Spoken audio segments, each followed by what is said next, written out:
lâu có chị rồng chị nhất tiếng nghe thì em ở đây thì em đâu ít thì ôm ăn nào uy lạc choàng ấy nó có sẽ bị hề nè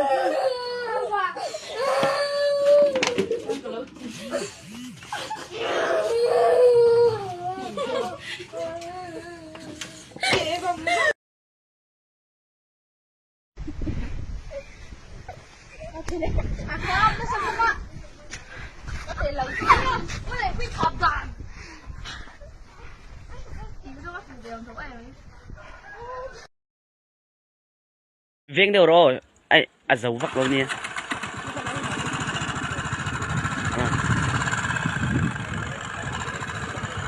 lại tus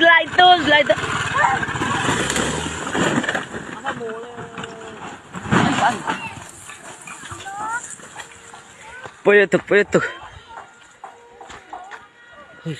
chưa